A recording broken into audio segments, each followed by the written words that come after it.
सन्माननीय अभयजी वावळ विनंती आहे आपण व्यासपीठावर यायचे आणि आपलं मनोगत या ठिकाणी व्यक्त करायचे। 2 मिनिटात आपण आपल्या या सभेला संबोधित करायचे। अभयजी वावळ। दरम्यानच्या काळामध्ये तालुका समन्वयक सन्माननीय संजयजी गाडवे यांचा सन्मान या ठिकाणी होतोय। सन्माननीय ग्रामपंचायत सदस्य गणेशजी पाटे विनंती राहील आपण संजयजी गाडवे यांचा सन्मान या ठिकाणी करायचा। अखंड स्वराज्याचे निर्माते छत्रपती शिवराय या स्वराज्याला ज्यांनी स्वराज्यात परिवर्तित केलं ते भारतीय राज्यघटनेचे निर्माते परमपूजनीय बोधिसत्व डॉक्टर बाबासाहेब आंबेडकर, आरक्षणाचे जनक राजर्षी शाहू महाराज, श्री शिक्षणाचे प्रणेते महात्मा ज्योतिराव फुले आणि ज्यांनी मराठी माणसाच्या मनामध्ये ज्वलंत हिंदुत्व जागृत केलं ते वंदनीय शिवसेना प्रमुख बाळासाहेब ठाकरे या सर्वच युगपुरुषांना प्रथमतः या कार्यक्रमाच्या निमित्ताने प्रथमतः त्रिवार अभिवादन करतो। सन्माननीय मंच आणि मंचावरती उपस्थित सर्व आदरणीय मान्यवर आणि उपस्थित असलेल्या सर्व माझ्या बांधवांनो, भगिनींनो आणि मातांनो, खरं तर आजचा हा जनसामान्यांचा मेळावा आणि या कार्यक्रमाच्या निमित्तानं खरं तर आपण सर्वजण या ठिकाणी आवर्जून उपस्थित राहिलो।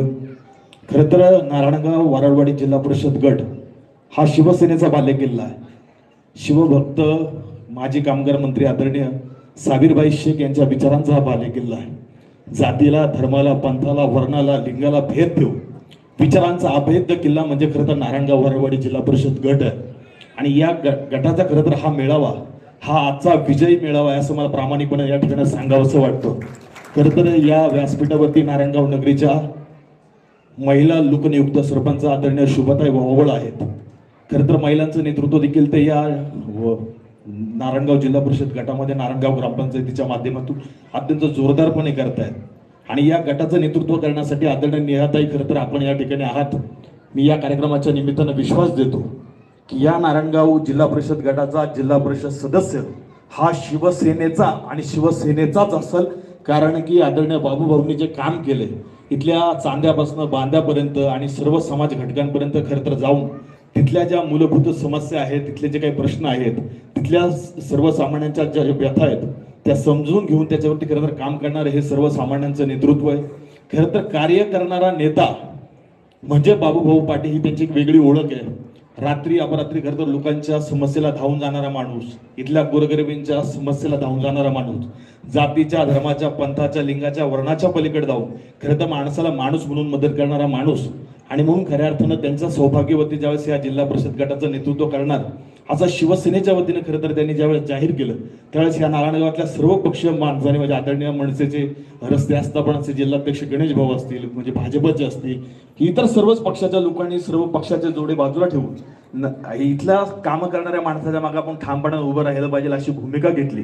खरं तर खालचा जो पंचायत समितीचा नारायणगाव धनगरवाडी पंचायत समिती अनुसूचित जातीचा जो प्रवर्ग आहे खरं त्याच्यामधनं आमच्या मातोश्री आदरणीय माधुरीताई रंगनाथ वावळ यांची देखील मी या निमित्तानं मागणी करतो की पक्षानं खरं तर आम्हाला देखील या निमित्तानं जर संधी दिली तर या गटामधून पक्षाच्या वतीनं काम करायला दिले आम्ही देखील इच्छुक आहोत। आणि आपण जर संधी दिली तर निश्चितपणानं या ठिकाणी शिवसेनेच्या माध्यमातून आम्ही काम करू। खरं तर शिवसेना म्हणजे वंदनीय शिवसेना प्रमुखांचा हा पक्ष आणि आदरणीय एकनाथ शिंदे साहेबांनी ज्यावेळेस खऱ्या अर्थानं विचारांचं बंड केलं आणि या विचारांच्या बंडाला शिवसेनेचे तत्कालीन जिल्हा प्रमुख खरं तर इथल्या सर्वसामान्यांचा आपला माणूस ज्या माणसानं खरं तर या तालुक्यातल्या गोरगरिबांचं दुःख पाहिलं, त्यांचे डोळे पुसण्याचं काम केलं, सातत्यानं गोरगरिबांमध्ये जाऊन स्वतःचे पाय झिजवून लोकांच्या समस्या सोडवण्याचं काम केलं, ते आदरणीय आमदार शरददादा सोनवणे यांच्या माध्यमातून खरं तर शिवसेनेमध्ये काम करण्याचं योग आला, त्यांचा सहवास लाभला, त्यांचं मार्गदर्शन लाभलं आणि खरं तर काम करत असताना एक काम करण्याची एक पद्धत समजून घेण्याचा प्रयत्न करण्यात आला आणि त्या निमित्तानं खरं तर काम करायला मिळालं। या निमित्तानं खरं तर नारायणगावच्या पंचायत समिती गणामध्ये जर आम्हाला काम करण्याची पक्षाने संधी दिली म्हणजे आदरणीय तालुका प्रमुख असतील, आदरणीय जिल्हा प्रमुख असतील, आदरणीय शरददादा असतील, युवा असतील, सर्वच पदाधिकारी आदरणीय बाबू असतील, शहर अध्यक्ष आमचे संतोष दादा असतील, तर निश्चितपणानं खरं तर आम्ही देखील काम करू। आणि आम्हाला संधी देखील दिली नाही तरी देखील शिवसेनेचाच इथला दोन्ही पंचायत समिती सदस्य आणि जिल्हा परिषद सदस्य आम्ही निवडून आणू अशा पद्धतीचा शब्द या ठिकाणी खरं तर देतो।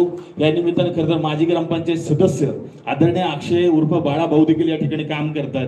खरं तर शिवसेनेच्या वतीनं मी या निमित्तानं विनंती करतो, खरं तर दादा काम करणारा आमचा भाऊ आहे याच्यामध्ये काम करण्याची क्षमता आहे, ताकद आपण पक्ष संघटनेची एखादी छान जबाबदारी खरं तर आमच्या बाळाला तुम्ही दिली, तो त्याच्याकडे अत्यंत चांगलं संघटन कौशल्य आहे, लोकांबद्दल त्याच्याबद्दल प्रेम आहे, इथल्या अडचणीमध्ये धावून देण्याची त्याच्याकडे कसब आहे, तर निश्चितपणे त्या निमित्तानं आमच्या समाजाला देखील काम करण्याचं पक्ष संघटनेमध्ये प्रतिनिधित्व मिळेल अशा पद्धतीची भावना या निमित्तानं व्यक्त करतो. आदरणीय शरद दादा, आपल्याला मी या निमित्तानं सांगू इच्छितो, मला माहिती आहे की तुमची नाळ इथल्या सर्वसामान्य माणसाची अगदी नोखून जोडली आणि म्हणून खरं तर हा पक्ष उभे असताना देखील आपण या ठिकाणी प्रचंड बहुमतानं निवडून आलात आणि राज्याचे तत्कालीन मुख्यमंत्री आदरणीय एकनाथ भाईंनी खरं तर राज्यातल्या पहिल्या आमदाराला हेलिकॉप्टर पाठवलं आणि मुंबईला बोलून घेतलं. मला वाटतं इथला एकमेव राज्यातला हा आमदार आहे की ज्याच्यावरती राज्याचे मुख्यमंत्री उपमुख्यमंत्री मनापासून जीवापाड प्रेम करतात. मी त्यांच्यावर अनेक वर्ष काम करतोय, मला माहिती आहे की दादांनी जर शब्द टाकला तर या मंत्रिमंडळातला कुठल्याच म्हणजे महायुतीचा मंत्री त्यांचा शब्द डावलत नाही की दादावरती त्यांचं प्रचंड निस्सीम प्रेम आहे आणि दादा म्हटले की निधी हवा तर हवाच, मग ते कसंही करून दादा निधी आणणार. आणि जर शिवसेनेच्या विचारांचा जर जिल्हा परिषद सदस्य गेला, पंचायत समिती सदस्य गेला, तर निश्चितपणानं इथं कुठल्याही पद्धतीने निधीला कमी पडणार नाही हा विश्वास मला आहे. बाबूभाऊ, तुमच्या मागे नुसती पक्ष संघटनेची ताकद नाहीये, तर या जिल्हा परिषद गटामध्ये काम करणारी ही सगळी मंडळी पहाडासारखी तुमच्या बरोबर उभे आहे. तुम्ही फक्त आवाज द्या. या जिल्हा परिषद गटामध्ये अनेक लोकांनी पक्षांतर संधी मिळाली नाही म्हणून स्वतःच्या उमेदवारी जाहीर केल्या असतील, पण पक्ष संघटना ही अंतिम असते आणि ज्याच्यावर पक्ष संघटना असते त्याचा विजय निश्चितपणाने असतो. माझ्या बाबतीत काही शंका कुशंका उपस्थित केल्या गेल्या, पण मी सांगू इच्छितो, मी कालही शिवसेनेचा होतो, मी आजही शिवसेनेचा आहे. शिवसेना म्हणून काम करण्याची माझी भूमिका आहे, कारण की माझ्याबरोबर जे माझे सहकारी काम करतात त्यांच्यामुळे कदाचित लोकांना असं वाटतं की अभय बाबा इकडे का अभय तिकडे, अभय इकडे. अभय कालही पक्षाबरोबर होता, अभय आजही पक्षाबरोबर आहे. पक्षाचा उमेदवार शिवसेना धनुष्यबाणाचा उमेदवार खरं तर त्या घटनात्मक पदावरती गेला पाहिजे ही आमची भूमिका आहे. आणि म्हणून जाहीरपणानं सांगतो की या जिल्हा परिषद गटाचा पुढचा जिल्हा परिषद सदस्य, खालचे दोन्ही पंचायत समिती सदस्य हे शिवसेनेचेच असतील. आणि शरद दादा, तुमचा देखील या लोकांना तुम्ही ताकद द्याल, पण तुमचा स्वभावच आहे, तुम्ही काय सर्वसामान्यांचा आमदार आहे, हा गोरगरिबांचा, फाटक्या मालक्यांचा, कष्टकऱ्यांचा, कामगारांचा आमदार आहे. जो काम करेन त्याच्या मागे शरददादांना उभं राहणार शरददादांचा स्वभाव आहे. निश्चितपणे या पुढच्या कालखंडामध्ये शिवसेनेच्या विचारांचा संतोष दादा तुम्हाला देखील शुभेच्छा. रेकॉर्ड ब्रेक शिवसैनिकांचा मेळावा तुम्ही खरं तर तुमच्या गटात घेतला. तुमचा बाजार समितीचा लढा इथल्या तालुक्यातल्या सर्वसामान्य जनतेने पाहिला. शरद दादांनी देखील त्याला प्रचंड ताकद दिली. निश्चितपणानं तुम्ही देखील जिल्हा परिषद सदस्य झालाच आहात.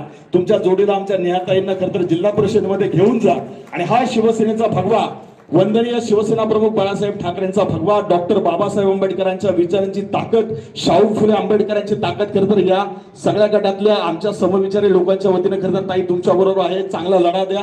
निश्चितपणानं आम्ही तुमच्या बरोबर असा विश्वास या ठिकाणी व्यक्त करतो. थांबतो. जय भीम, जय शिवराय, जय महाराष्ट्र.